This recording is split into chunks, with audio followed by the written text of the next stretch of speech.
Before the pandemic of COVID-19, much attention was focused on the opioid epidemic, which remains a problem in the Northeast and across the country. But a question being asked is, what impact will this shutdown and isolation have on substance abuse disorders? Carolee McGrath spoke with Dr. Ari Kriegsman, the medical director of Addiction Consult Service at Mercy Medical Center in Springfield, to discuss the issue. It's been interesting. So my role is I work in the hospital here at Mercy Medical Center, taking care of people who are admitted or show up to the emergency room with addiction-related issues. And for a while there, we were just seeing less people coming in. I think a lot of the public had fear around coronavirus, and so the volume in the hospital was quite low. That especially was true for people with addiction. So there was a real question of where people were. So I would say for March and April, I think there was it was relatively quiet and kind of an eerie silence and just a worry of where people were and what they were doing and if they were okay, because we weren't really seeing them here in the hospital. I would say for the last couple of weeks now, there's been a real surge or a bump, at least in addiction-related things. As our coronavirus patients go down, we're seeing a lot more addiction-related cases. And I would say that's probably because people feel safer coming back to the hospital now. I think probably people have been having issues and just didn't feel safe enough to come to the hospital. So now I'm seeing a surge in patients with addiction-related issues now. So back when we spoke in January, obviously, the focus was on the epidemic, the opioid epidemic in Massachusetts, and obviously everything had shifted once coronavirus came in. How does isolation play into this with somebody who's battling the disease of addiction? Yeah, I think it hits on a few different levels. I mean, I think we can all relate to how isolation is affecting us in our own lives, and as well as like the anxiety around sort of the uncertainty of futures. And so I think the isolation hit, just psychologically, I think, which then puts people a lot more at risk for things like relapse or ongoing use, just the anxiety itself. Then you also really see, a hindrance in people's support systems. So, support systems can take a whole different, look or approach depending on the person. It can be everything from connecting with family or friends or connecting with recovery groups like NA, or going to see your physician or going to see your counselor and your psychologist. And a lot of those have just been completely taken offline or just, lost.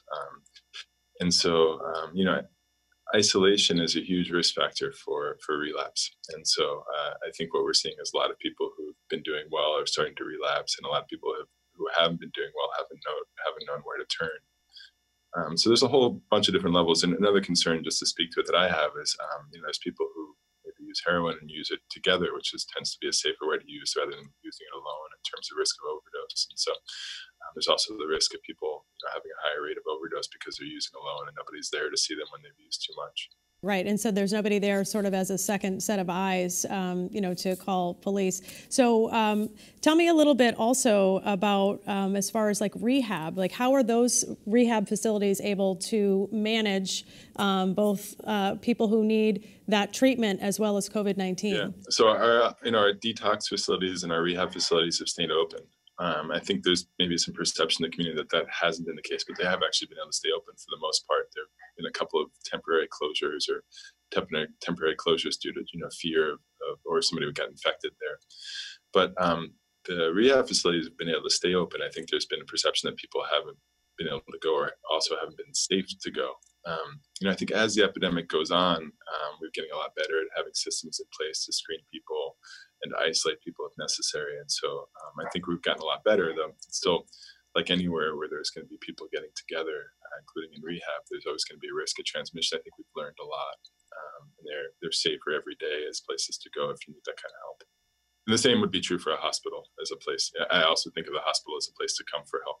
And when you're talking about people who are coming in now, perhaps because they feel like, they feel a little bit safer because of the coronavirus, are they people who have relapsed in cases or new cases, would you say? I'd say both. I mean, I actually just came to this conversation right now just from a patient I was just speaking to who had been in recovery for a year, lost his job in April. Was doing great. He had a great support system. Was really heavily involved with Narcotics Anonymous. So lost his job. The meetings stopped happening in person. I tried a couple of times doing it virtually, and some people it works really well for virtually, and some people not. And so he lost his job, and the anxiety that we're all feeling, and then lost his structure, that sort of helped maintain his sobriety. And unfortunately, then relapsed in April. And so I'm seeing him now with an infection related to an injection drug. And so I think we see it all. And I think probably all of them are worse. A lot of this is still anecdotally, I think, because people have been staying away, we don't actually know for numbers, but I can tell you just sort of the stories that I've been seeing. People who've been using for a long time, but are using less safe ways now, or they don't have support. So we're starting to see those people. And then we're also seeing people who've relapsed, unfortunately due to the epidemic. And so with the state, moving towards reopening, how is this going to look differently as different providers try to provide services to help people who are struggling? That's a great question. One thing to sort of highlight, which I haven't yet, is, there's been a lot that's transformed in telemedicine, in the last few months. And so I think a lot of things will remain as telemedicine when it comes to at least providers. And so I think it's important to note that while some supports and structures have been lost, there's been a lot of gain in terms of telemedicine. And it's not for everybody. You need to have a phone. You need to have, in a lot of cases, Wi-Fi access. But there are access to people who are prescribing medications like Suboxone. There's a lot of access to people who are offering counseling and support and psychological and psychiatric services, via telemedicine.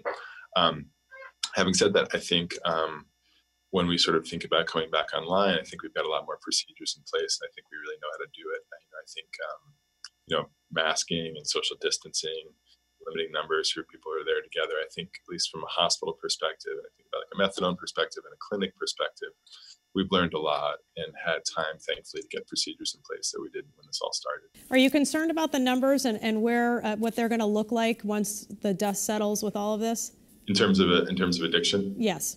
Yeah, I'm really concerned. I'm concerned about the people we've probably already lost and don't know.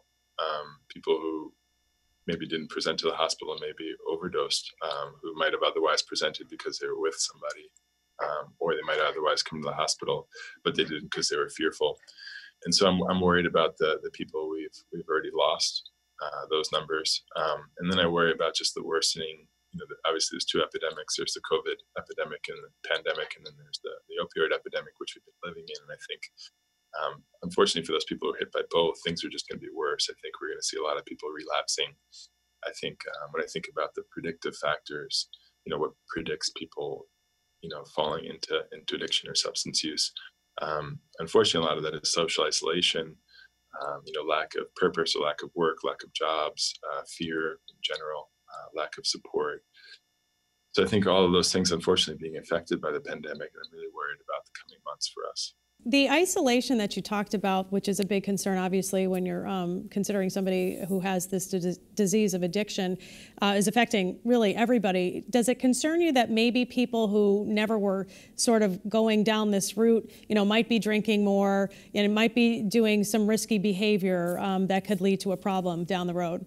Yeah, absolutely. I think that same is true for any behavioral health issue across the board, really. I'm worried about people who maybe had controlled and low-level anxiety and controlled and low-level depression and controlled and maybe, risky use, but lower level. I'm worried about the worsening of all behavioral health issues, but, working in addiction, I'm especially, concerned about our patients who struggle with addiction, or patients who are at risk for, I should say, because I think there's going to be a lot more of it. And how would you encourage families, who are in the middle of all of this? Yeah, I think connection is, in a lot of ways, the antidote. It's not the cure-all, but, I think connection is really an important piece. And connection can take, looks different for different people. But I think it's reaching out for people, whether it's, going for a socially distanced walk or phone calls or Zoom sessions, or, helping look for resources in the community that somebody might not look for themselves.